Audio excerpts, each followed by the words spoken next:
Hey everybody, this is Mac Daddy Mike, and I'm here playing Mega Man 4, a true NES classic, and one of my favorite Mega Man games.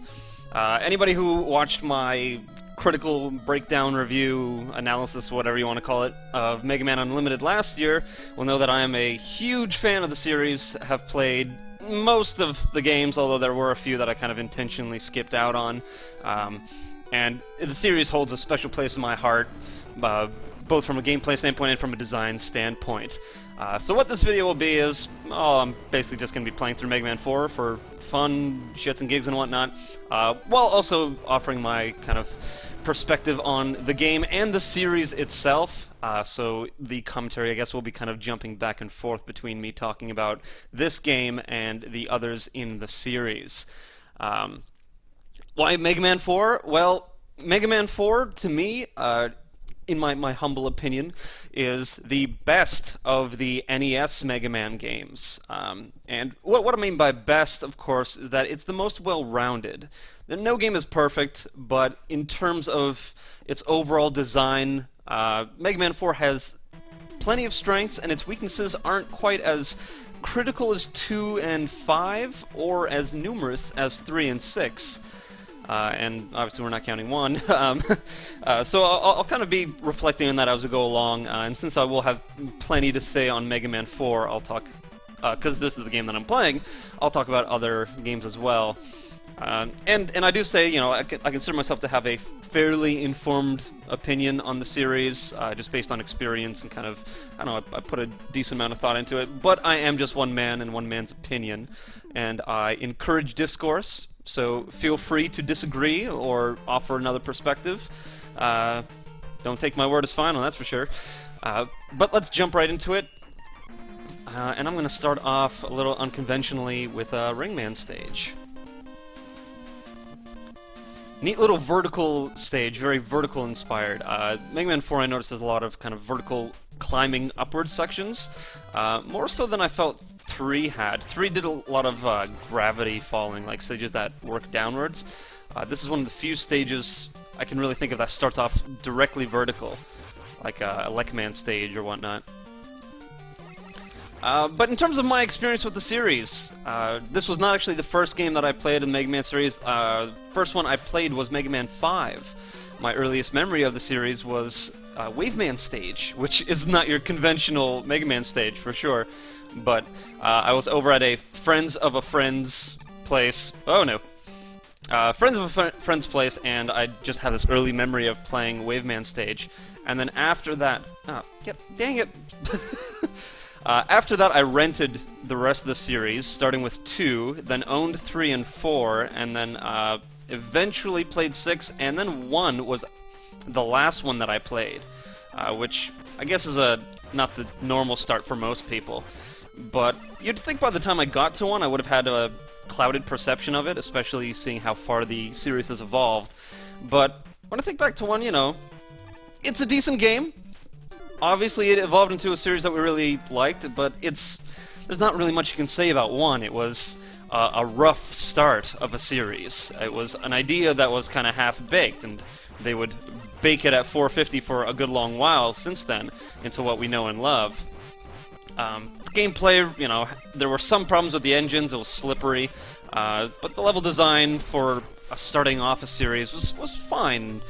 And I can't really comment too much on level design for most of these games, because I do think that these are all very good games, and you know, there are few cases where bad level design stands out. So in terms of the faults of Mega Man 1, I'd say the scoring system, obviously a little too arcadey. They ditched that right away, and you can really tell what was a good idea compared to a bad idea based on how much it persisted throughout the series. So scoring system gone right away, you know, an arcadey start, but wasn't something that the series needed. And there were a few issues like the Magnet Beam, of course, a mandatory item that's kind of hidden away that requires you to backtrack to get it. Not something that the series stuck with. Yeah, I'm just gonna skip right by you there, little buddy. And the Magnet Beam had weird not hit detection, but launch detection. use detection, I don't know what to call it. It was finicky to use, and that made it not the most useful of utility. But at least it came up with this idea of having utilities other than the main boss weapons. And that's something that would persist throughout the series. Jump! And then the only other thing that really stands out about Mega Man 1 is that last stage, that last boss gauntlet. I mean, people think back fondly on it now, especially when you talk about Mega Man X and how people like how you just encounter the Maverick refights in the middle of the stages instead of how they do it with most games in the teleporter room. But, you know, in Mega Man 1 you fought, what, 4 bosses in a row without any chance to heal, and then 2 final bosses? Not the best way to design a final stage, that's for sure. It's a huge spike in difficulty that doesn't work out well, and obviously they ditched that right away. Quick words about this stage, because I zipped right by it. It really goes to show how well they thought into this idea of the Mega Buster in this game. This whole stage is really built around its mini-bosses, or its big enemy encounters. So the giant hula hoop enemies and the hippo enemies, which are completely opposite in design.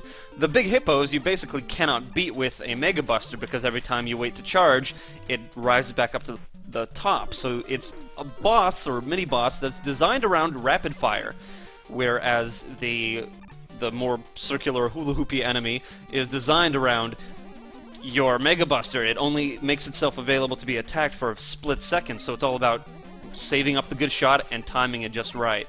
It really goes to show how much thought they put into the design and in how they were implementing the Mega Buster. When you see stuff like that. Oh! Most people don't start with Ring Man. And I probably should have practiced playing this game before starting the stream. It's been a couple of years now, but whatever. I always enjoy this fight. It can be a little repetitive, but it is so fast and exciting that I don't mind at all. Boom! Oh wait, nope. How about boom? There we go.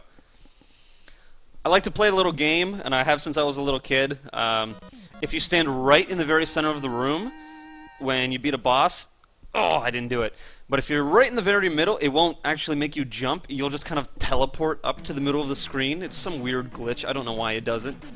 It must be some kind of animation trigger that's not being worked right. But a fun little game I like to play with myself is trying to get into the middle of every boss room after beating a boss and seeing if I can pull off the little glitch. So I guess I'm 0 for 1 so far, but whatever. Who else is in? Let's go backwards here. Drill Man. Very, very catchy theme song. Now, moving along in the series, Mega Man 2, of course, upped the ante significantly and created the formula that we really all know and love, bumping it up to... chase me away. Bumping it up to 8 bosses, more utilities, more depth in general, the fortress stages and how it's presented, everything just kind of stuck with that game throughout the series. And you can see why. It is a very strong game, and I can understand why some people would say that it's the best of the NES games, and the one that so many are modeled after. But, and as I mentioned at the start of the video, Mega Man 2 really has some crippling design flaws. In fact, I'd say there are 3 main problems, which you could probably guess. Hold on, I'm just gonna not make that jump. Okay. Oh, it's risky. See, I really should practice this. First of the 3 main problems, and this one's probably obvious, the metal blades. You know, the whole point of the boss weapons is to add a little bit of depth to the gameplay, different ways to play, different ways to encounter enemies, and different ways to defeat enemies. And kind of make up for the weaknesses of the Buster, which only fires in one direction, you know, only goes at a certain speed, is only so powerful. So there's actually a really strong weapon set in Mega Man 2 that makes up for all these little weaknesses. You have Heatman's weapon, which you can charge up, like the Mega Buster now, to do massive damage. You have the quick boomerang, which is really, really fast, but close range. You have bubble lead? I don't know. that travels on the ground. Air shooter goes up towards the skies to hit enemy above you in kind of a weird attack arc. I'm not going to fall for that one again. Every weapon has some strength to it that makes it a viable utility. And then there's the metal blades, which are supremely powerful and fire in all directions and barely use any weapon energy and basically make all the other weapons obsolete. Ha ha ha ha. So when they were thinking about the metal blades, it's really the one weapon that stands out as poorly thought, because it completely imbalances the game. I mean, why use any other weapon when the metal blade can either do the job just as good or better? And a lot of people say that it makes the game too easy, and I agree, it does. It's just a simply overpowered weapon. And there are a lot of ways that they could have made it less powerful. You know, maybe have a higher, like, just in terms of balance, a higher energy usage, or not firing so many directions, or it's not as powerful. It's a really easy problem to fix, but they didn't, and it's something that really stands out. Woo! I should probably talk about this level before I move on to the next thing. It's a fun one! Okay, I'll get back to that later.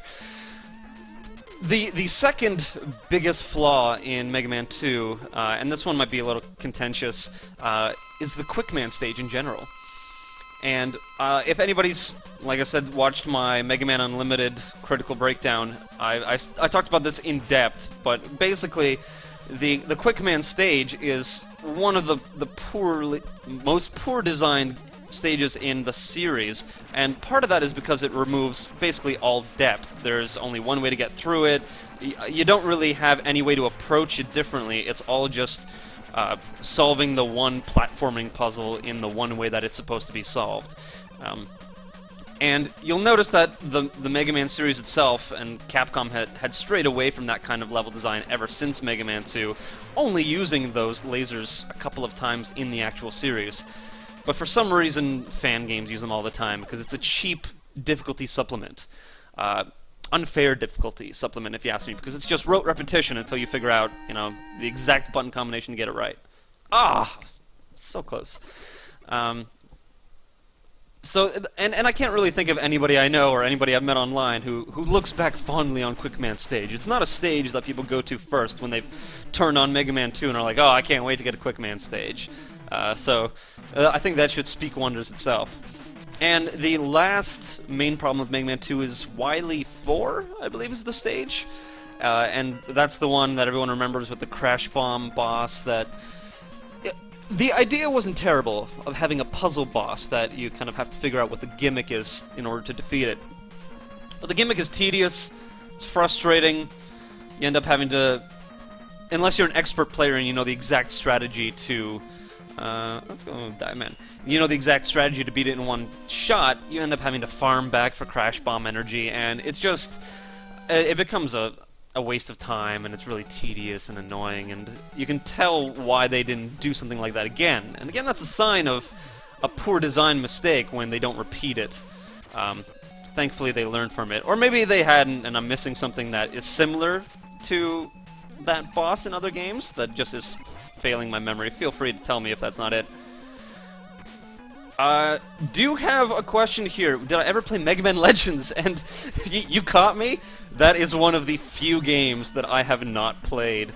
And it's an access thing, really. I never encountered it on the N64. I don't have the actual cart. I think it may have released on PS1 as well, or I might be remembering wrong. But it's just an access thing. I haven't gotten the chance to play it, and maybe I'll get around to it eventually. I do like 3D gameplay to an extent, and I hear this series kind of does a lot of weird things, but charming things, and that's up my alley.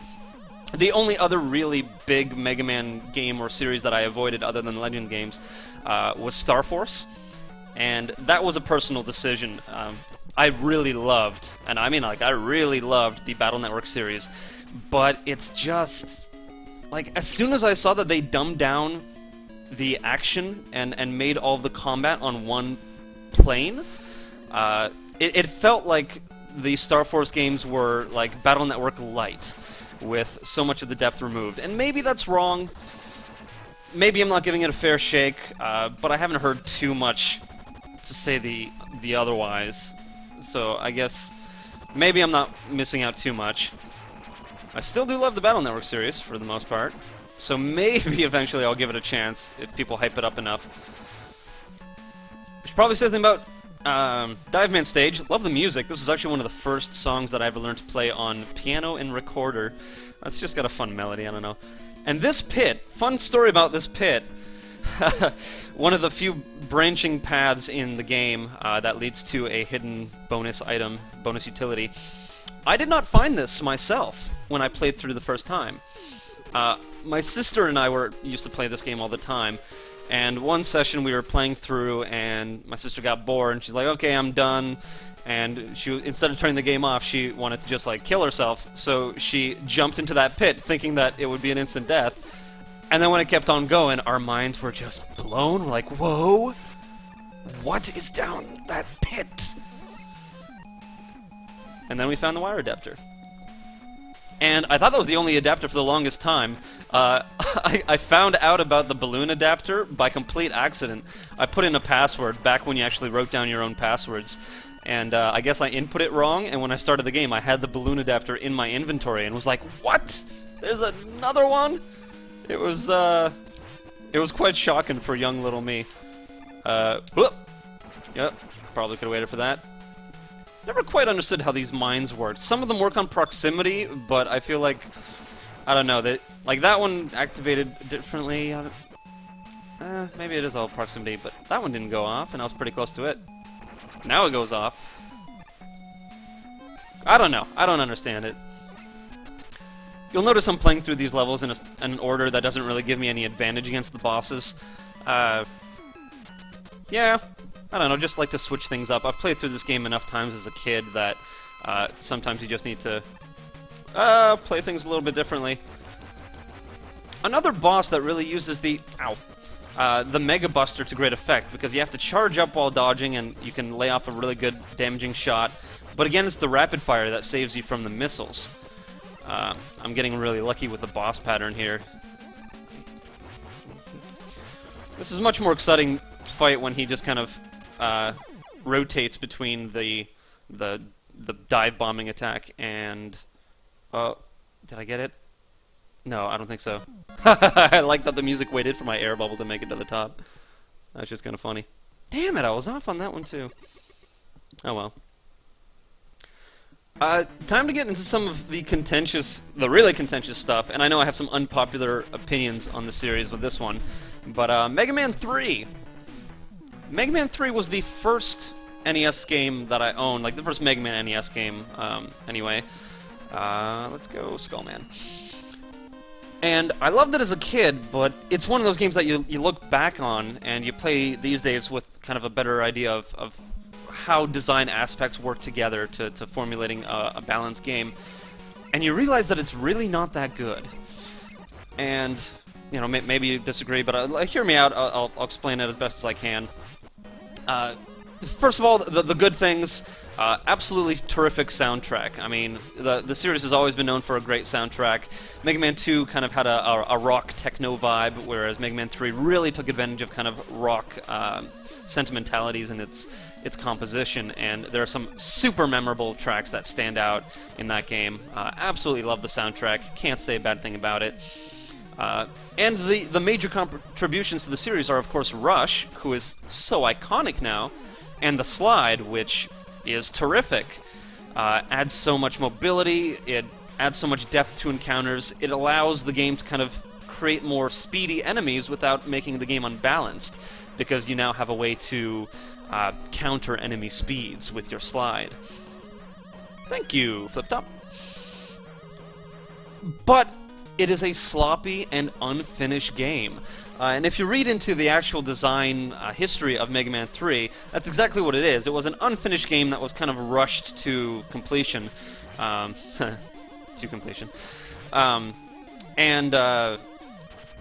original creators, they have often stated that Mega Man 3 was kind of a failed experiment, and that a lot of things went wrong during the development process. I mean, really, you can see it from the title screen where there's no story. It just kind of pops up to the title and maybe a great great opening tune, but it feels like it's missing something. It feels like there should be a story to set up the game. Whoa, that was close. And there are a lot of small things like that, but there are a lot of big things like that. This is my secret little farming spot in this stage, by the way. I don't know if other people do this, but when I was a kid, I always used to... If I got here with low health, I would just stand here and farm forever, get some extra lives. That was my little secret. Now it's your little secret, too. So, in terms of the major flaws of Mega Man 3, and I have many that I can talk about, but... Oh, wait, hold on. Hold on. Okay, I'll go first. There you go. I love that little... I don't even know why they did it for Skullman, but it's just a cool little thing. He doesn't do anything until you do it. So, Mega Man 3 has, in my opinion, the worst weapon set of the entire... I don't want to say franchise, because I'm sure there are some shitty weapons in the X series. But in terms of the classic games, for sure it's got the weakest weapon set. And the problem with that is that too much of it is projectile-based. Instead of having a wide degree of different weapon types, like in Mega Man 2, where there are barrier weapons and time-stopping weapons, and weapons that shoot directly up and stuff like that. Oh, come on! I thought I had it that time.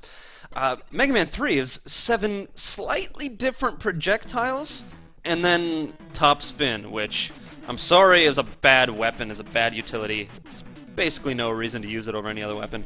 It puts you in danger, it's glitchy, the weapon usage is glitchy, the hit detection is glitchy, sometimes it'll knock you into a pit even if you make good contact with an enemy. It's just a sloppy weapon.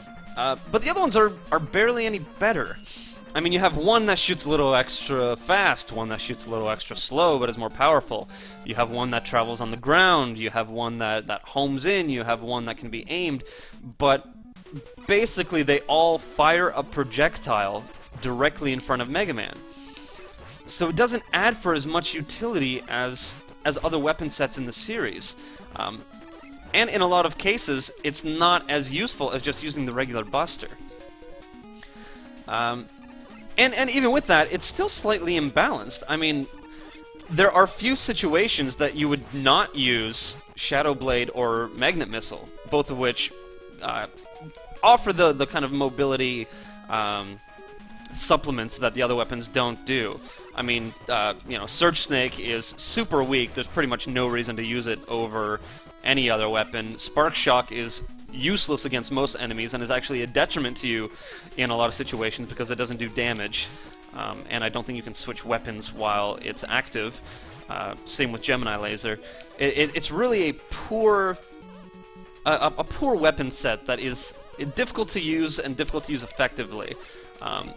And the effective usage is actually where I'm going to draw a line, especially later when we talk about Mega Man 5.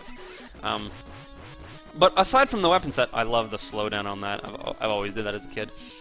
Aside from the weapon set, its utilities are also untested, I say, or poorly tested. And of course I'm talking about Rush Jet. A lot of people like Rush Jet, and they say, oh, well, Rush Jet was the best in Mega Man 3. But the problem is that it wasn't just the best, it was way to the best. Rush Jet completely broke the game, basically made it so that no platforming challenges ever needed to be attempted, because why would you need to attempt a platforming challenge when you can just fly over it with almost unlimited weapon energy? And once again, I'm going to go back to that kind of... oh no. That falling back point that if it wasn't continued on in the series, then it probably wasn't done right the first time.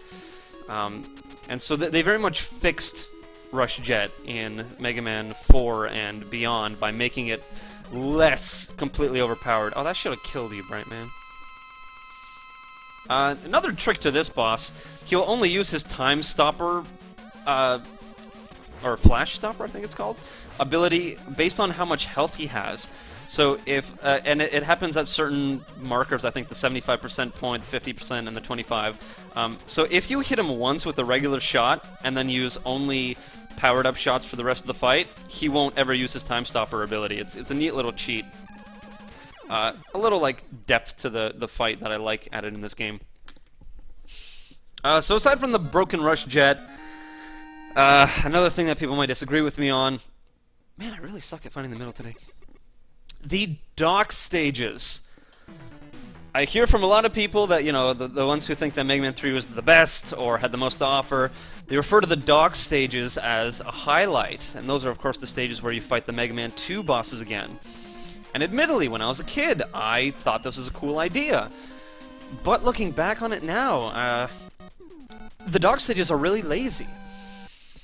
And they're lazy in a number of ways. For one, they completely reuse the stages, of course. You go through 4 of the 8 stages that you already went through. Ooh, bad timing.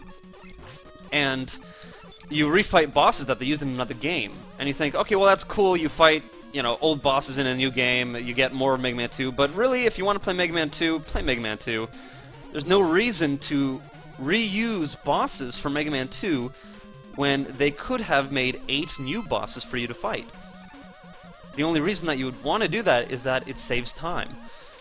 Why design 8 new bosses when you can just reuse 8 and people will think that it's awesome? Go, my dive missile! My erratic dive missile. So there's that with the bosses. But even more so... with the stages, I feel like there's going to be some disappointment with it. I mean, if you don't like replaying the stages because it's just kind of the same old scenery with a slight twist and not even the best kind of stage design to it, then you'll feel like the dock stages are wasting your time. But even if you like the dock stages and you like replaying old stages, then you're still only getting 4 out of 8. Why only recreate 4 stages when you can have you play through all 8 with a neat little twist? I feel like whether you like it or not, you're getting half of a good idea with these dock stages. And that's not to mention the fact that they were completely frustrating and often had poor design flaws, like the awkward hit detection, and Jesus, that Woodman fight was completely imbalanced. Yeah, it's no fun. I don't like them. Same with the Force Rush Jets segments, and if you watch Game Grumps, then Aaron makes a good argument against those. But moving on from the dock stages, we have the Wily stages, which, of course, are also really bad in retrospect. They are the shortest Wily stages and the shortest Fortress stages of pretty much the entire series, and with the least amount of content. I think Wily 2 has something like 3 enemies in the entire stage, and then the rest are stage hazards that you can just fly over with the Broken Rush Jet, so it's hardly a stage at all. And then, of course, you fight a boss that is reused from Mega Man 1, the Yellow Devil. I hope I'm remembering this correctly, and that's actually Wily 2 and not Wily 3.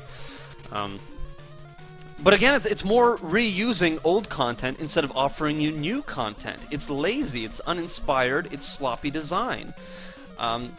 And really, that's all that Mega Man 3 is to me when I look at it these days. It's still fun to play, but when I think of all the ways that it could have been made better with new content, with better implementation of the slide, and with a better weapon set, it really is disappointing. And that's perhaps the best way that I can characterize Mega Man 3, other than calling it unfinished and lazy and all that. It's a disappointing game. It's still fun, but they could have done so much more. And you can say that about other games in the series as well. But I don't know, I feel it stands out more in Mega Man 3, where you have things like the ending music that gets cut off because they just didn't program it correctly, or the Fortress intro music that gets cut off because they didn't program it correctly. Oh, I was way off on that one. Or how it has the worst final boss in the entire Mega Man canon, bar none.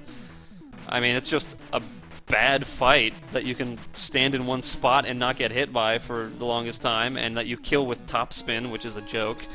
Not many good things to say about that. Speaking of things good to say, I forgot to mention Dustman's theme, one of my favorite songs in the franchise. And because it's so dark, it's so creepy, it's so kind of melodramatic, it just kind of strikes me emotionally, if that makes any sense. Now, Mega Man 4, the soundtrack took a bit of a departure from the rest of the series, whereas 2 and 3, not so much 1, but 2 and 3, and the ones that are most remembered for their soundtracks, really took a big inspiration from rock music, not rock man. This game took a lot more musical influence from blues music. You can hear it in kind of the harmonies and just kind of the melodic design, especially with songs like Toadman Stage, and there's a lot of harmonic minor influences in some of these stages as well. And I like that. I like the blues influence. It's different. It's not exactly what you'd expect to hear coming directly from Mega Man 3, but it's certainly not bad. I appreciate a lot of tracks in this game. There's some great melodies, especially in this tune. I love the super jazz influence in Toadman's theme, and the kind of minor melody of Dustman's theme.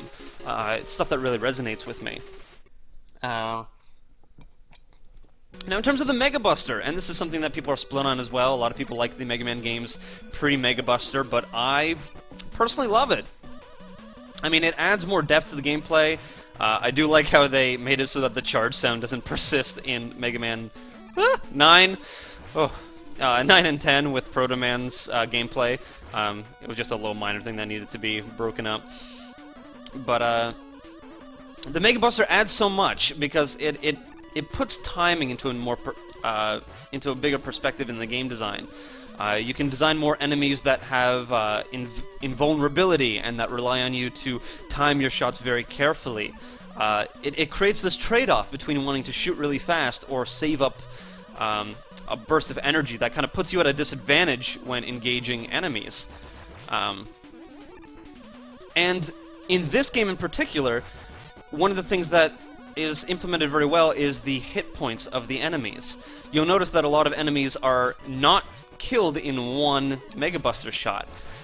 So you can't just kind of save up a one-time use Mega Buster and then boom, you kill all the enemies, which was a big problem with Mega Man 5. It doesn't make it so that the Mega Buster is overpowered, is what I'm saying. It's still a gamble. There's a reason to use it, and there's a benefit to using it, but it's not the be-all, end-all of the game. It doesn't completely break the game. And one of the reasons it doesn't is because this game has, in mine and many... oh, Jesus, come on, Pharaoh Man, make this tough.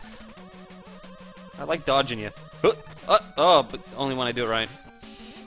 Oh no! Okay, never mind, I don't like dodging you. Go back to being easy. Hold on, okay. I have to have it this time. That looks perfect. Many people would agree with me, I found online anyway. God damn it. That the weapon set in Mega Man 4 is the best of at least the NES games. Very, very, very balanced. And as I mentioned, I think this game is very well balanced. But there are so many different utilities to the weapons. I mean, you have Ring Boomerang, which pierces and has a chance to attack multiple times. You have Dive Missile, which is homes in but is kind of erratic in its movement. You have Skull Barrier, which is a brilliant barrier, and there are a lot of ways to use it in this game as a defensive weapon to just kind of rush through areas. You have Flash Stopper, which is one of the coolest items in the game, in the series. Dust Crusher, which can do multiple hits, is very powerful and has a kind of weird spread to it. Drill Bomb, very powerful and can self-remote. Toadman, an all-screen clearing attack with a delay, so it's not completely OP like some weapons. I don't know what I'm even thinking of in that case. And it pierces as well. And then you have Pharaoh Shot, which admittedly is probably the most versatile of the weapons. You can charge it, you can fire in not 8 directions, 6 directions? 6 directions. And it's a little glitched, unfortunately, but again, it doesn't completely defeat the purpose of the other ones like Metal Blade does. Every weapon has great use to it and is useful in many different situations. Woo! I love doing that. It really is it was the best of the classic series weapon sets, at least until 9 came out, which took a different design philosophy. Instead of making 8 weapons that were all balanced and all had weaknesses to kind of balance out their strengths, it just made 8 weapons that were basically Metal Blade and that were completely overpowered, and you could use any one of them for the entire game without using the others, basically, and it would break the game.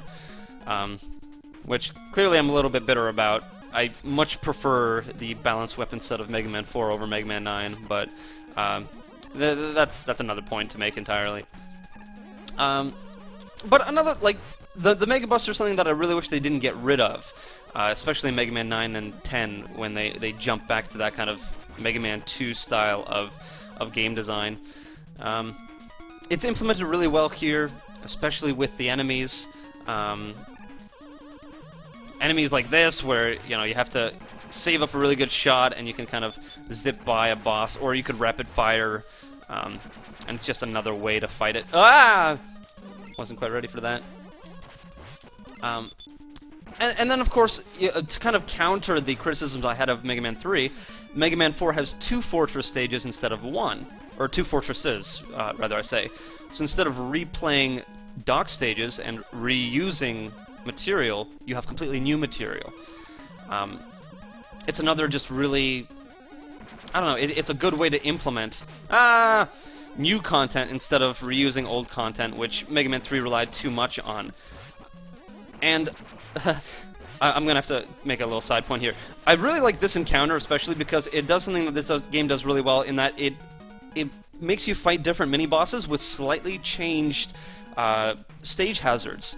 Mega Man 9 did this really well in Concrete Man stage when you fight those elephant bosses, where the first time you fight them on a flat kind of surface, and then you fight them with the ladder, and then you fight them with the pits. So it keeps switching up the fight just subtly. So we fought this snail boss above, and then now we fight him with the water pushing us in one direction and another direction, and making it difficult to jump underneath. Completely changes the dynamic of the fight. Similarly, in Ringman stage, those hula hoop bosses... The hula hoop bosses, the first time you fight one, it's kind of at a safe distance where if you stand right at the edge of the wall and you don't have to even jump, its attacks will miss you. But you get kind of used to the timing of how it works, and then when you fight it the next time, it's closer to you. So there isn't as much of a safe zone, and you really have to put that timing to good use, the timing that the game basically taught you when you fought it the first time. It's that kind of clever stage design and enemy design that I really appreciate in this series in general, and just one of the many cases in which it stands out in this game. Now, as I mentioned, this game fixed Rush Jet, so to speak. It made it far more balanced, far more, well, less bullshit, doesn't break the game. And it works the way that the utility should. It's kind of an upgraded item 2 or whatever it was in Mega Man 2. Now, I didn't say that this game was without its flaws, and this is, of course, one of them. The Toadman fight, I don't want to cheese it. You can completely cheese it and just use the Mega Buster and stand still and beat this guy. I prefer to do the rapid fire because it's more exciting. I can slide around and he jumps, and it's actually a good boss fight, or at least a fun boss fight. But this was one of the weird things that I feel like they just didn't test the timing right, or it was an idea that was a little half-baked. And it's an easy fix. I don't know why they didn't. I don't know why they made this boss fight so easy, but it's a minor complaint. It doesn't break the game. It's just one bad boss fight that isn't as much of a downside to the game as in Mega Man 2 with the boss fight that kind of ruined everything.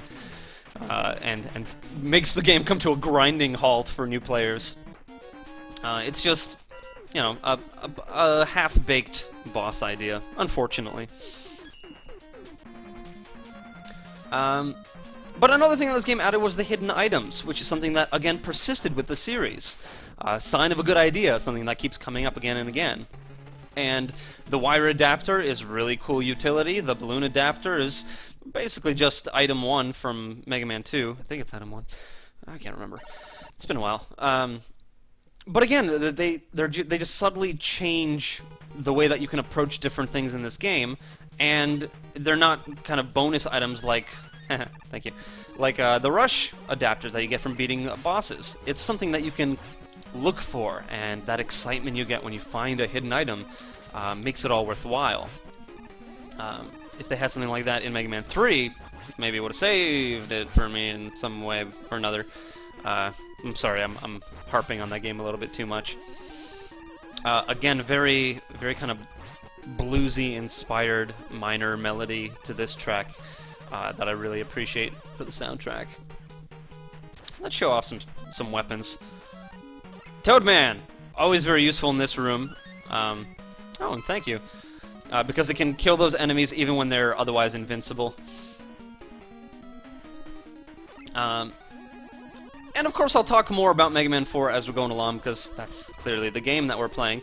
But let's move on a little bit to Mega Man 5, which may be surprising to say is probably my favorite of the classic Mega Man games. And I know that's weird to hear after I claim that this is the best, but I differentiate between best and favorite very often.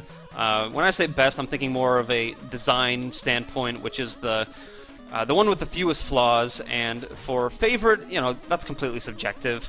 Just something that really strikes you as something that you like. And Mega Man 5 just has so many fun gimmick stages to it that are fun to play. They're exciting, they change the gameplay dramatically, and they change the way that you approach obstacles and such. I'll do this the hard way.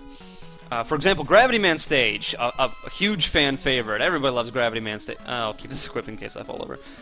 Gravity Man Stage is great. Gyro Man Stage has really neat gimmicks to it.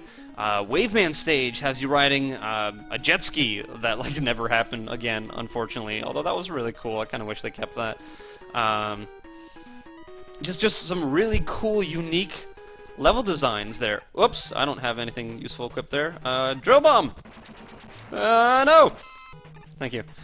And they don't get too gimmicky. Like, I don't know. Wave Man Stage is really cool, it's very unique. It's not something that we so much see again. I mean, they do rider stages in the X series a lot, but it's not completely... is this even the weapon I'm supposed to be using? I don't know. It's not so out there that, like maybe Gigabolt Mana Wars stage in Mega Man X8, so that it feels like it's from a different game altogether or a different series. It feels like a Mega Man level still, but it's just so unique, so different. Really stands out. Oh no! Man, I am sucking on this guy. I just thought he looked like a butterfly. But once again, I mentioned that Mega Man 5 is kind of a crippling design flaw, and maybe crippling is a harsh word, but the problem with Mega Man 5, and I think the reason why people look back not so fondly on the Mega Buster in general is that it completely imbalanced the hit points of enemies. You'll notice there are a lot of enemy types in Mega Man 5 that either die in one regular Buster hit or one Mega Buster hit. And what that does to the stage design is that it makes it so that there's very little reason to use anything but the regular Buster or the Mega Buster. I mean, why use the weapons when basically every enemy can be taken out in the same way? And they improved the Mega Buster. They made it larger in terms of its like how the area that it affects, like the projectile is different. I mean, I don't know why I'm stumbling over those words. And maybe I'm wrong, but I think it charges up faster. It feels like it anyway after playing Mega Man 4 right now. But you'll find that there are far too many enemies that line themselves up in a row so that you can take, 5 of them out with one good Mega Buster shot. And this isn't necessarily a bad design choice. I mean, again, it's rewarding that patient timing, that thinking carefully about your shots. But I don't know, it just doesn't work as much in practice as it does in theory in Mega Man 5. It simply is too easy of a game. And that's something that you'll hear from a lot of players, that Mega Man 5 is the easiest of the Mega Man, at least the NES games. Well, actually, no, maybe just the whole series in general. And part of that is because of not so much the stage design, I feel, as much as it is the Buster design. The changes they made to the Buster and the way that they made enemies die easier. Like in this game, you'll notice that there are a lot of enemies, as I mentioned before, that don't die in one Buster shot. They'll take maybe a Buster shot and then one regular shot. So they have, 4 hit points, or whatever you call it. And that makes it so that you kind of encounter them more directly, like they have more of a chance to attack. Whereas in Mega Man 5, so many enemies die quickly that you don't even see what they do. They just show up and then they're dead. So you don't really have those opportunities where enemies can kind of gang up on you or really make you be aware of the surroundings and the way that you encounter them, because they just die too quickly. Which is a shame, because another aspect of Mega Man 5 that gets talked about a lot is that it has a bad weapon set. You know, it has a very poor weapon set. There's no reason to use the weapons because the Mega Buster kind of imbalances the game. It's way too OP. But what sucks about that is that the weapon set in Mega Man 5 is actually really good. I know it's weird to pimp out another user's videos, but if you've ever watched Gemini Laser and Nathaniel Hoover play Mega Man 5, he does it really well in showing off the things that you can do with the weapon set, because you have really cool weapons that, again, are very balanced, like in Mega Man 4. Maybe not quite to the level of perfection that is in this one, but everyone has good utility. I mean, Water Wave travels on the ground, but it's a shot eraser. It can be used as a shield. Star Crash is a very effective barrier that can also be used as a projectile in a pinch. Crystal Eye can be used for some really effective shot patterns and taking out enemies that are in difficult to hit areas. Power Stone! People talk about Power Stone being a really shitty weapon because it's kind of difficult to use. It has a weird hit arc, but I learned this more from playing it myself. I did kind of a Power Stone focused challenge, so I tried to use Power Stone as often as possible, and it's actually really effective. And part of the reason is because, as I mentioned before, and kind of a downside of the game, is that so many enemies die in one hit.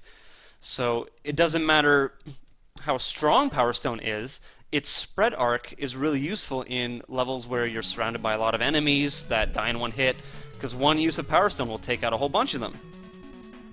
Oh, I guess we'll go after me. There we go. And then you have stuff like Charge Kick, which is the best weapon in the series, in my opinion. I mean, people don't really realize it, but when you use Charge Kick, you are invincible. Like, it's full-on invincibility. You can charge right through any enemy, even if you're not hitting it. So it's perfect for speed running or any kind of pacifist playthroughs. Really one of the best weapons in the entire series, easily. But yeah, I highly recommend that if you ever play Mega Man 5 and want to play it a little bit differently than you're used to, try to use the weapons as often as possible. And you'll find that they're actually very useful. There are a lot of cool, unique ways that you can use them, and a lot of rooms in the game are kind of designed around specific weapons, specifically Crystal Eye and Power Stone and stuff like that. But again, you know, it doesn't work quite the way that it should, and the reason for that is being the Mega Buster. It makes the game a little too easy. And I think another one of the reasons it makes it too easy is that I believe Mega Man 5 had like it was imbalanced. I don't know how else to get through this section. If somebody could tell me, that'd be nice. I believe that it made it so that I had the highest percentage chance to drop lives in Mega Man 5 as opposed to any other Mega Man game. Correct me if I'm wrong on that, but I believe I read that somewhere, which again is going to make the game a little bit more forgiving than the others. Quick note about this stage. This is one of the few scrolling stages in any game I've played that I actually enjoy. And on GameFAQs, when Mega Man 10 was, you know, the biggest new thing, and there were a whole bunch of people still talking about the Mega Man Classic series, I believe this stage won a series poll of best stage in the series. Only one stage per game, of course, nominated. Or not nominated, like each game had a poll for the stages, and then the winner went off against all the other games. And I believe this one won, which is quite surprising because people tend to not like auto-scrolling stages. But this one, I don't know. There's the colors are really cool. The music is really interesting. The pace is it keeps you on your toes. I feel they could have done more with it, but alas, we'll take what we can get. And I love doing this. Wait for it. Wait for it. Yeah, walking on the air. And of course, something that neglects mentioning for Mega Man 5, it did actually have a decent attempt at story. I mean, Mega Man 4 did as well, but Mega Man 5 took it a little bit further on that, especially giving Proto Man a reason to exist, which is nice, because he didn't really do anything in Mega Man 3, and you're like, what? Breakman? What the hell's going on? Eek. And the music has a lot of catchy songs in Mega Man 5. But again, it's another soundtrack that you can see that the series kind of departed from its rock roots. And I don't really know how to put it. It kind of becomes more poppy, more upbeat, and not in kind of the techno, like, inspired Mega Man 2 soundtrack kind of way. But Mega Man 5, it still is probably my favorite. It is just so fun to play. I really love a lot of the stages. Gravity Man stage is still like a top stage for the series. It's just super fun. Moving on then. Moving on to Mega Man 6, which a lot of people say is the point in the series when they started running out of ideas. Not gonna disagree. I will say this, Mega Man 6 was visually stunning. I really love the amount of detail that went into the stage design, the background design, the enemy design, and it's really disappointing when you think back to it now that they kind of ditched all of that when Mega Man 9 came out in order to cater to all the people who really liked Mega Man 2, I guess, and the plain backgrounds. I remember seeing a thing online about how Splash Woman stage originally had really cool sprite art in the background of like sunken ships, and then they got rid of that and just replaced it with plain blue because they thought it would look more classic, and that's really disappointing. I mean, Mega Man 6 really set a bar for great detailed backgrounds, and then they just threw that away. Which is a shame, because that was probably the best thing that Mega Man 6 has going for it, aside from its rather charming soundtrack. Again, really different. There are a lot more slower tracks, like Blizzard Man's theme song, and more really peppy, poppy soundtrack tunes like Windman Stage. But it's different, it's charming, very memorable, and that, of course, that credits medley is a highlight still today. Another thing that Mega Man 6 does really well is the branching pathways, which I guess we first really see in Mega Man 4, although in Mega Man 4 most of the branching pathways are dead ends. They kind of lead to little bonus areas, which isn't a bad thing, you know, it's a neat little reward for exploration, but yeah, Mega Man 6 really took it to a new level and added a lot more depth by these completely branching pathways that made it so that you could visit a stage twice and have a very different experience each time, based on what weapons you have that might open up a secret path, or what utilities might send you off in a different direction. It's really cool, and I'm glad that's something that they kept up with in the series. Ow! Kawasaki, you jerk. Oh, I thought he was going to die for me. A neat little fake boss.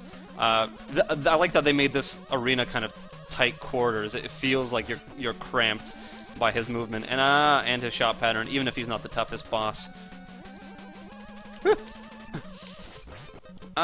In terms of the downsides of Mega Man 6, the level design had a lot of missed opportunities.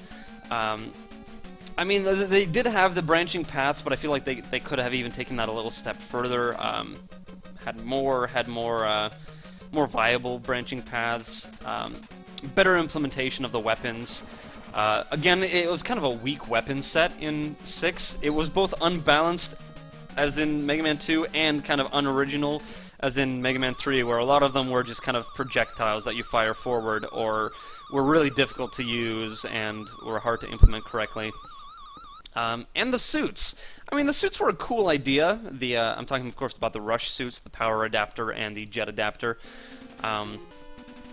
But I mean, they could have used it better. There weren't really a lot of times when the suits were necessary, or were all that practical, or were all that useful. They unlocked a couple of hidden pathways here or there, but I feel like there could have been more utility out of the suits. A lot of missed opportunities in Mega Man 6, especially in its level design. I wish I could kind of play it and point out some spots that you know, it felt like there were half-baked ideas. And like I said, the weapon set left a lot to be desired. So many projectiles that shoot forward. Something that you might not notice on first play, but every weapon in Mega Man 6 makes the same regular fire sound, like this sound. And that's lame! I mean, it may seem like a small thing, but it adds so much charm when the weapons make different sounds. I mean, think of Brightman. It has a completely unique sound effect to it. You know, Drill Bomb has a unique sound effect. Pharaoh Shot, completely unique sound that you don't hear any other time in the series. Ring Boomerang, a unique sound. Oh, Balloon doesn't... Okay, fine, that was bad. I meant to hit on Dust. My controller slipped. Shut up. So that's another thing that, I don't know, Mega Man 6 kind of sucked on. And another thing that really made it feel like they were running out of ideas were the bosses themselves.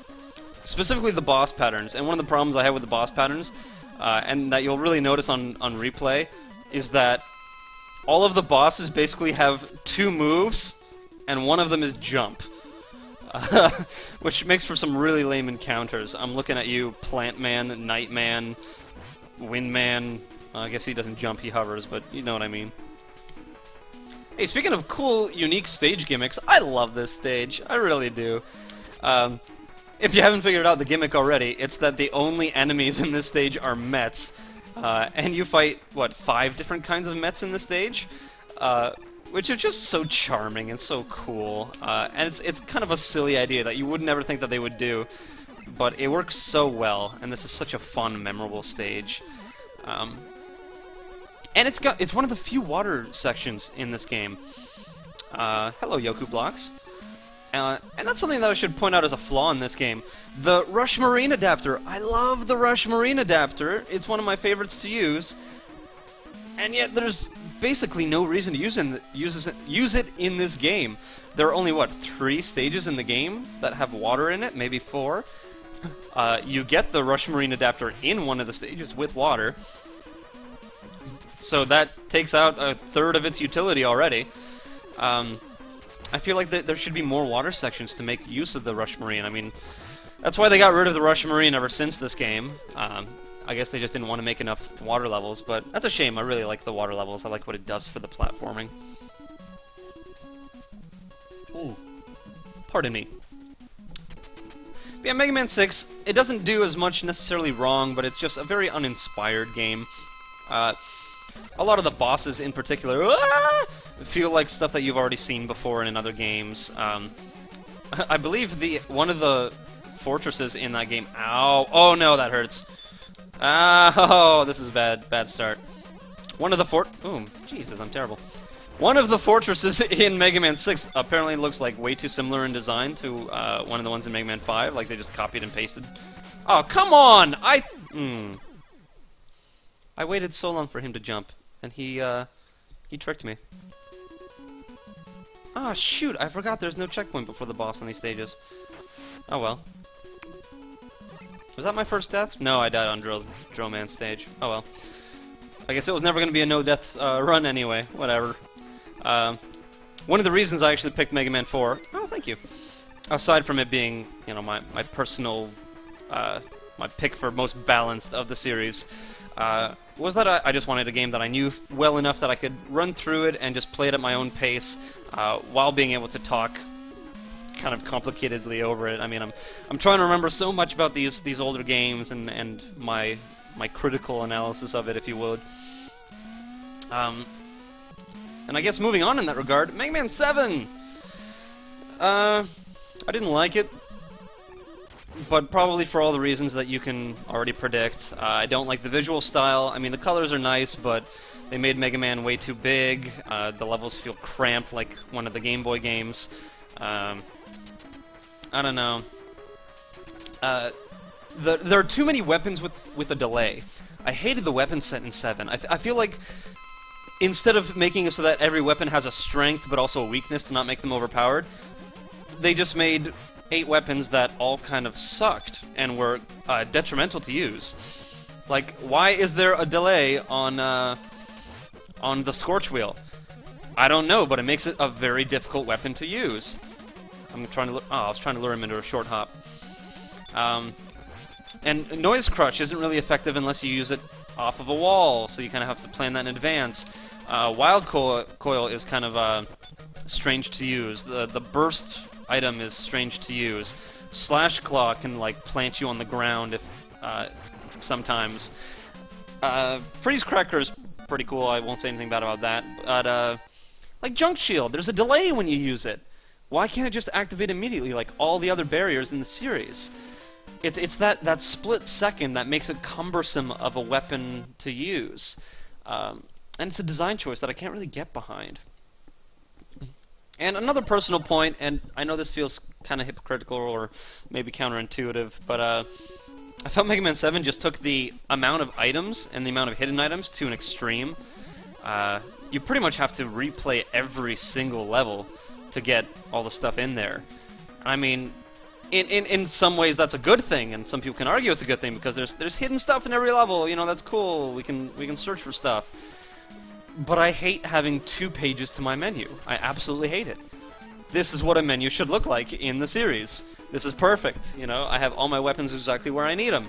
I shouldn't have to go down to the corner, hit next to go to the next page, and you know, fumble across a menu to get to get to whatever item that I'm trying to get to. Oh shoot, I forgot to make that disappear. Hold on, I'm gonna cheese this. No, cheesing it. Ah, come on, cheese it. No, I'm not cheesing it correctly. Dang it. I usually cheese that thing off the screen. Oh well. So yeah, I cannot get behind the how many items there are in Mega Man 7, and some of them are so kind of stupidly hidden, like stuff that you have to find with the search, whatever. Or I guess you can buy them from the shop, but whatever. Not a big fan of bolts in general. I don't like the direction that put the series into, because then it created this whole farming aspect of the games, farming bolts, and nobody likes to farm. I don't like it. Another thing about Mega Man 7, the sounds. Sounds are awful. Hate the sound design. The soundtrack itself, in terms of its composition, is actually not that bad, but as Nathaniel Hoover recently put it, it's like they replaced all of the instrument sounds with a screeching cat orchestra. The music is just really hard to listen to. There's a lot of stuff in the super high register that just sounds awful. And yet, and this might surprise you, but Mega Man 7 has probably my pick for the best song in the entire classic series. And that is, of course, Wily Stage 1. I absolutely adore that song. I think it's better than, you know, the Mega Man 3 opening or the Mega Man 2 Wily Stage 1. It's just so dark and ominous, and it builds atmosphere in such a cool way, and it's got this really awesome slap bass sound to it, and this really awesome rockin', shredding guitar sound to it. It is just a really cool song. And if you're not too familiar with the soundtrack, I really recommend that you give that song a listen. Wily Stage 1, Mega Man 7, just one of the best songs, if not the best, in the entire classic series, in the entire Mega Man canon, in my opinion. I just love it. Love it! But one of the other things that, of course, really sucks in Mega Man 7 is the final boss. And, you know, pardon my language, but fuck that final boss. Oh god, I hate that final boss. Talk about making, like, something needlessly difficult. Oh sure, let's make the final boss have 2 forms, or 3 forms, I think, all of which are really difficult to hit. And one that takes, like, chip damage from only 1 or 2 weapons, and has almost impossible to dodge attacks. Oh god, I don't know how anybody can make it through that fight without using like all of the E-tanks. And most of the people I know end up having to farm E-tanks, and that's never fun. Dang it, I am sucking with my timing on this boss. I actually really like the kind of gimmick of taking regular enemies and turning them into bosses for stages, like we just saw here with the big kind of gumball dispenser machines. It's kind of taking something old and putting a new spin on it without just a lazy rehash like in Mega Man 3. And obviously you can you know, you make something look imposing, and you get that neat little callback like, oh hey, it's like those other things that I fought, but with a twist. With a twist. So yeah, Mega Man 7, you know, I'm not really fond of it, and that's one of the few cases where the level design really stands out to me as the problem with that game. Mostly because it's just too cramped. It feels like a Mega Man Game Boy game when really it has no excuse to. And Mega Man 8, which, hey, that's how you do next-gen graphics for the series. I mean, that game looks fantastic. And it's still got pretty awesome stage design. Or maybe erratic stage design, because some of the stage design is really cool, some of it's kind of crappy. Swordman stage always stands out to me as one of the best in the series. And one of the best justifications of splitting up the bosses into sets of 4. Because the first half of the stage is this kind of cool, like, use all of the weapons from the first 4 bosses as tools. So, like, you have the part of the stage where you use the clown claw or whatever. What is it called? Slash claw? No, not slash claw. Clown grabber? I don't remember what the weapons are called. But when you use it to, like, swing from some parts, and then you have to maybe freeze that fire from later in the level with Frostman's weapon and stuff like that. I love seeing weapons used as tools. Mega Man 9 did this really well, especially in its Wily stages, and it should be praised for it. And then the second half of the level is just really cool. But then it has some really uninspired stage designs. I mean, why are 2 of the Wily stages just a sled stage and a shoot-'em-up stage? Like, there's hardly any stage design there. It's just kind of like, oh, put a pit here, put a pit there, put an enemy spawning off the side of the stage here. Like, I don't know. It felt very uninspired. And Mega Man 8 is another one of those games that is too easy. It just is. The bosses seem to take way too much damage. They're too easy to stun. Oh, that's something I forgot to mention in Mega Man 7. Stunning bosses, I wish that didn't become a thing, because it makes it so that it's not fun to use boss weapons against enemies anymore. I mean, it's awesome when, you know, even when I'm kicking the crap out of a boss and am exploiting it in some way, like I am with Brightman right now, it's still exciting. I still have to dodge, I still have to jump around. But then you have stuff like, in Mega Man 7, Junkman, when you use his weakness on him, he just becomes a complete pushover. You barely have to think about it when you fight him.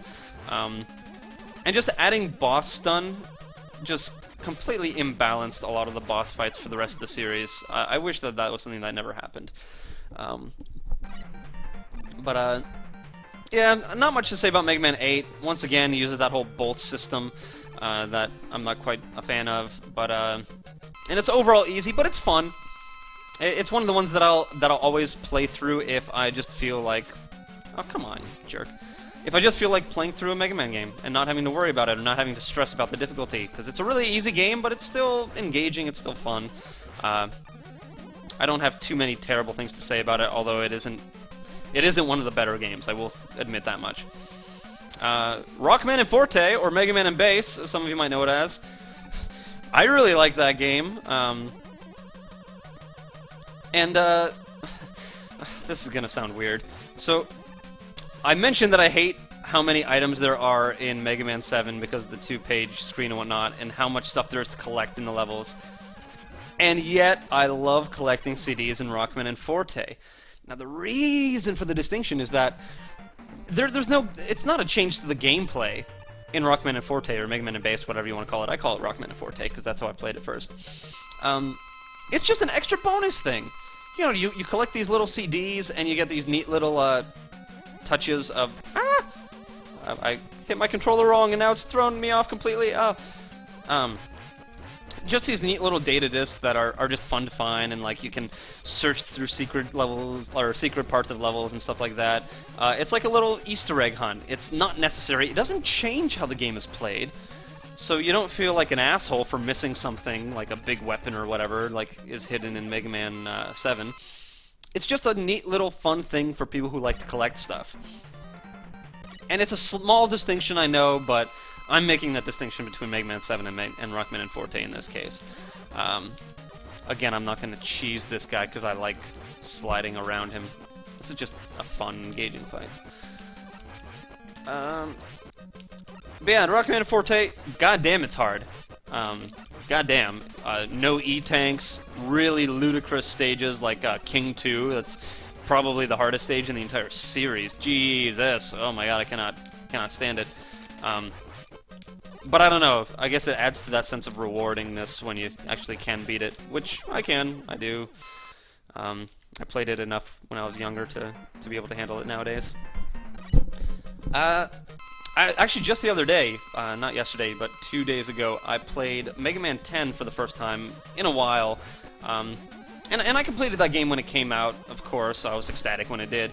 And I got all the achievements, or whatever you want to call it. I played it on the Wii, of course, because that's, I don't know, the NES controller is like how it should be played. Whoops. Something go off the other side of the screen? Anyway, what was I saying? Right, and I was thrown off by how difficult that game was.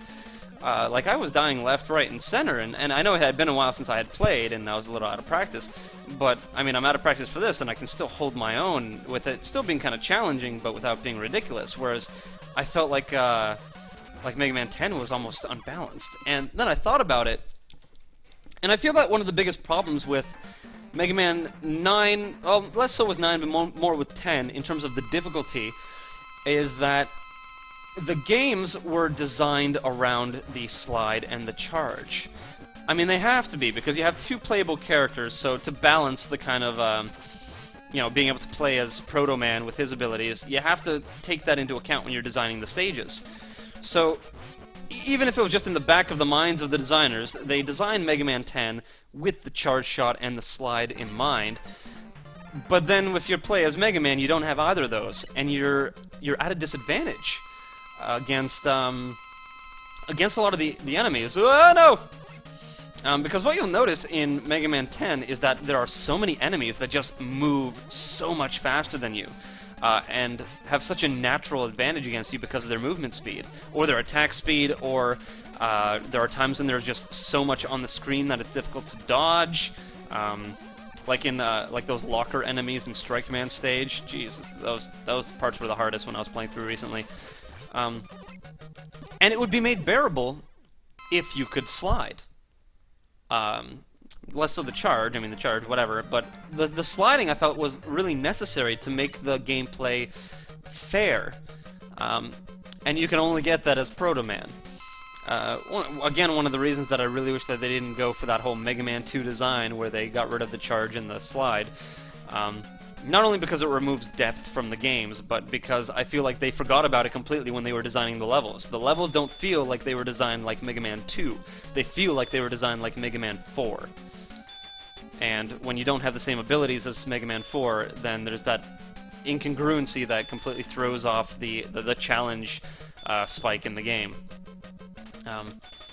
But still, you know, there's some cool things in Mega Man 10. The levels are 5 times as long as anything in the other classic games, so you get more content.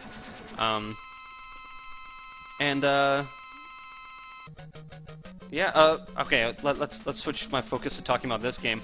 So, it took me forever to beat Mega Man 4, and one of the reasons was this boss here. I would always make it to this boss, and the only way I knew how to hurt it was with the wire adapter, which makes this awful sound, and is tough to hit with, and at best you can only get him down to half health.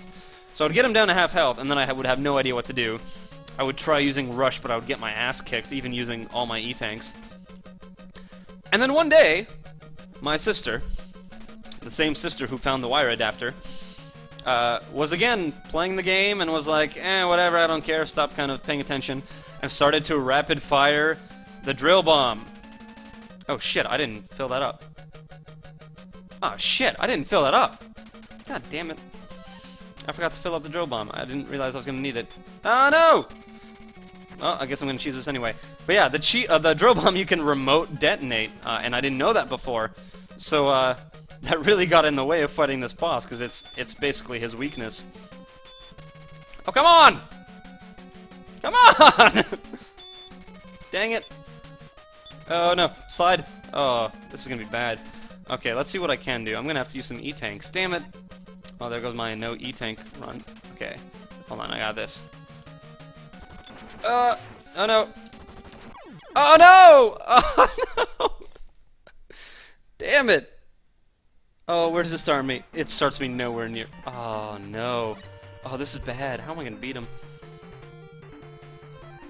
Damn it! I may have screwed this up a little bit. All right, balloon adapter to the rescue, I guess. Oh well, this didn't quite go as planned. I guess that's what happens when you're talking about the entire Mega Man series instead of focusing on what you're playing. Whatever. I can still do this.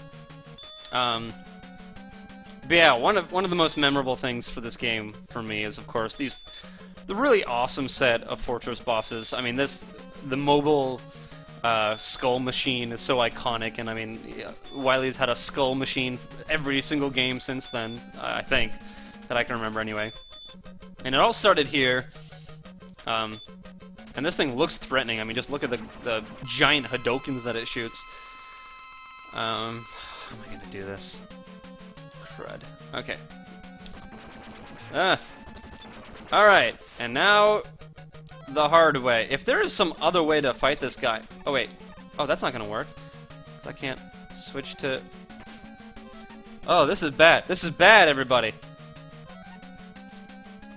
Whoop. Oh, no. Oh, no. How am I gonna do this? Oh, this works. Oh, this actually kind of works. Oh, not if I... What happened there? I jumped right on him. Oh, no. Oh, no. Am I going to have to game over and come back with more Drill Bomb? This is going to be really embarrassing. Oh, well. There's got to be some other way to do this. I must be missing something. Maybe I can aim Pharaoh Shot? I honestly never experimented with this boss after I figured out that you could aim or that you could remote detonate the Drill Bomb. Alright everybody, I'm about to learn something. Or maybe not. Damn it, why'd I have to get so many lives? Ow. Great. Waste more health. Oh jeez, I know I'm gonna run out of Ring Boomerang.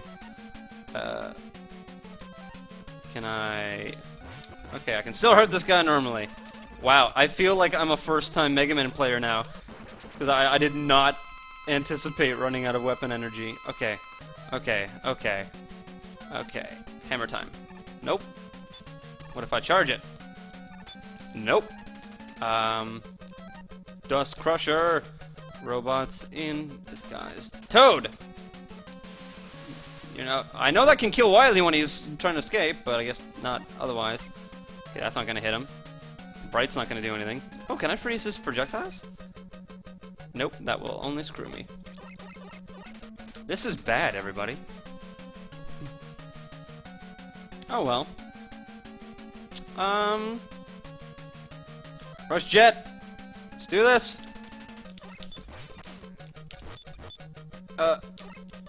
This is a bad idea.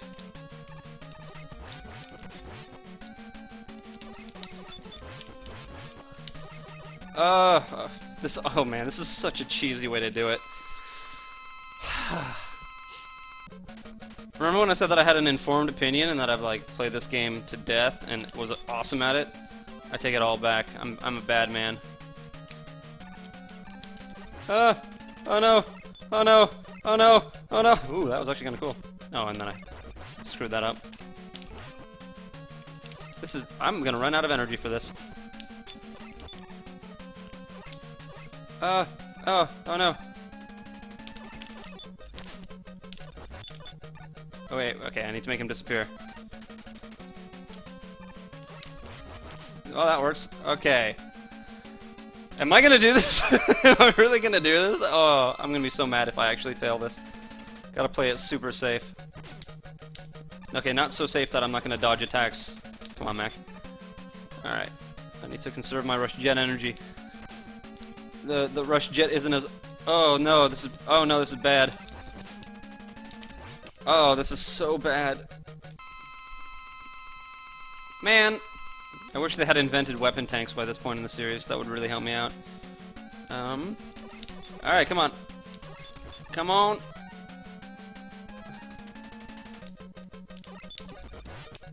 Okay. Okay. Well, this is starting to get suspenseful, because I actually don't know if I can do this now. Without my... Oh, no! Okay, okay, okay. One more E-tank. Cannot F this up. I'm about to F this up. Oh, I'm... Oh! Shit. Oh, this is not how I wanted this to end. Oh, can I turn off the stream now and then just come back when I've caught up? Damn it! Well, to be fair, this is a lack of foresight, but this is a pretty big flaw in the game that I can cover now, because I have virtually no way of beating this boss. Time to game over myself and start again. Which means I'm gonna have to beat all the bosses again. Oh well. Hey, maybe this time I'll actually fight them with the weapons that they're weak to. I didn't get to show that off. And that's actually one of the things about me. When I played the game, I almost never used the weapons before. Which is crappy, because the weapons add so much and they really change the flavor of the game. And like I said, playing through Mega Man 5 with a weapon-only playthrough is actually super, super fun. And I highly recommend it to anybody because it just changes so much of how you think to approach different situations when you have a different weapon set at your disposal. But when I casually play, I just kind of go through the game normally. Use my Mega Buster almost exclusively, unless there are bosses that are, you know, only weak to certain weapons. And for the most part, the series has kind of gone away from that. Only slightly, actually, now that I think about it. I guess that's something that the series never really got away from, that... everything's back to full. That all of the... what am I trying to say here? Yeah, that all of the final bosses are always like weak to one thing, or weak to a couple of things. For example, this final boss is weak to Ring Boomerang and Pharaoh Shot. Maybe something else that I'm forgetting. But you know, there's stuff like Top Spin and Surge Snake in Mega Man 3. Mega Man 6 not so much, Mega Man 5 not so much, but Mega Man 7, of course, only a few weapons that are really practical to use in that final boss fight, and I hate that final boss fight. Same with Rockman and Forte. I believe the final boss is only weak to like one or two weapons. But let's test my memory. I don't remember where everybody is. I'm gonna say Drill Man up here? Yeah! I mean, it's not really much of testing my memory, because I literally just played this, but whatever. And Drill Man, weak to the dive, which actually does some wonky things in this fight. I love the way it moves when it's homing in on the enemies. Especially when he's chasing you and shooting like this. Oh.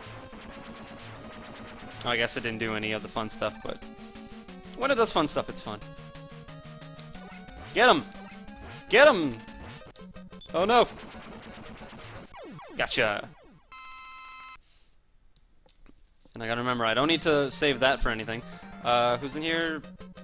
Brightman. Yeah, I knew that. What are you talking about? I didn't forget. Who is weak too? It's been a while. Toad! Like I said, I don't... I am so used to fighting these bosses with just the Mega Buster that I completely forgot about their weaknesses. Oh no! Don't jump on me. Yeah, I'll take that over him jumping on you. If he jumps on you, it takes so much damage. Like I said. Yeah! Frozen in the air. Let me go. Thank you.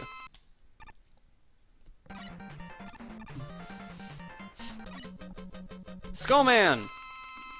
Who again is gonna wait for me. I can't remember if... for some reason... Like, you'd think that, since he uses a barrier, his weakness would be something that could go through the barrier. Which seems to be the case with other barrier-based bosses in later games, but not the case here.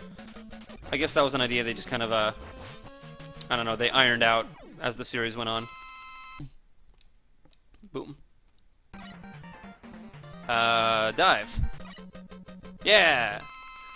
Now this is one of the bosses that fighting him with his weakness is actually pretty tricky, because you risk the hit detection so much. So I usually like to jump up in the air and then kind of come down on him like that. It's a little bit safer. Oh, okay. Maybe I'm just really cool at it? I don't know. I remember it being a lot tougher. Dustman. Toadman. Damn it. Alright. Oh, this is a boss that I'm... Fool me once, me. Shame on me, me. I'm not gonna waste my drill bomb on this guy now. I guess I could show you what happens if you fight him with the Mega Buster. He starts to do his rain dance, and then you just stop him. It sucks. Although, I'm not getting the full Mega Buster. Why is that? Maybe my controller's being a little wonky. Oh well. See, this is one of the biggest problems with the game. And it doesn't, you know, it's not that dramatic, but it certainly does remove what could be a really awesome boss fight from the equation. Alright, now you are definitely Dustman. And I don't need that much Ring Boomerang on the first form, so you're getting ranged, bro. Yeah.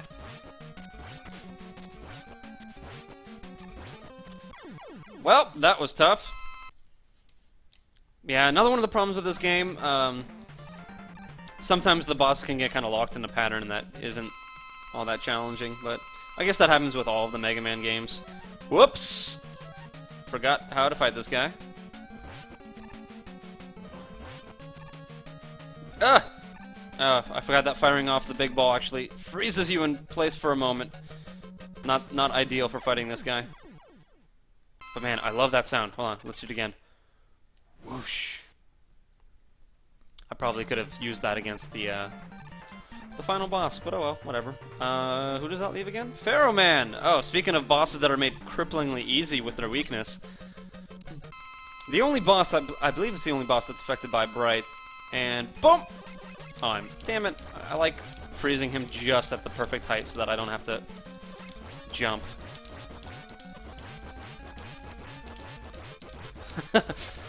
You're mine, Pharaoh Man.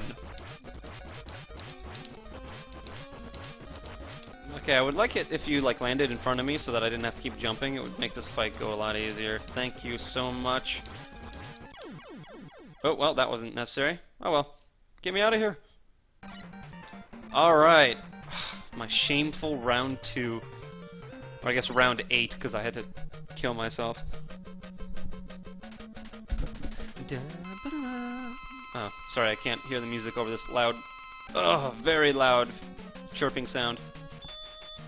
Brought to you by the Mega Man 7 soundtrack. Alright, so first form, as always, just a nice little patient. Really, he looks more intimidating than he is.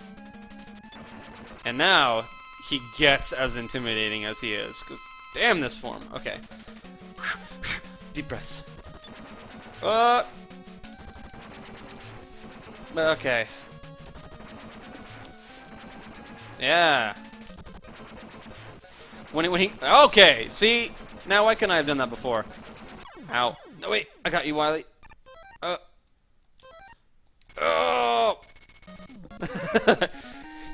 You can actually kill him when he's in that little escape pod with the rain flush, but I don't recommend it because it will crash your game and you won't ever be able to continue. But it is a neat little... I don't know if it's even a glitch. Maybe it's intentional. Maybe the game designers threw that in there to mess with players. A secret final stage? I guess that's another thing that Mega Man 3 provided for the series. Oh well. I really like the idea of this as like the escape tunnel. You can tell that it's kind of designed as this like little poorly constructed little area that Wily made just so that he could run away from Mega Man. I am gonna fill that up just in case. I don't want another debacle like we just had in that stage before this. Whoops. Although I can also use Ring Boomerang on the final boss if need be. Alright. Time for the coolest final boss music in Mega Man history! Maybe not. But this is what started making final bosses cool. Ow!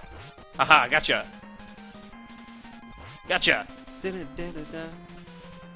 Where'd he go? Oh, I missed him. Disappearing capsule trick. You know, this is the first, and I feel like it was never done better after this. So, maybe you disagree, but I love this fight. It's just exciting. It's not difficult, but it's exciting, and that's what more can you ask for from a final boss? Especially if it's like the secret final boss. Whoops. Well, that was by accident. You should really watch where you're going there, Wily. But yeah, a quick final boss, but it is so exciting, and the flashing lights and the pumping music really is one of my favorites. And I mean, it was clearly such a, I guess, developer favorite that they reused the disappearing capsule trick for basically every game ever since this.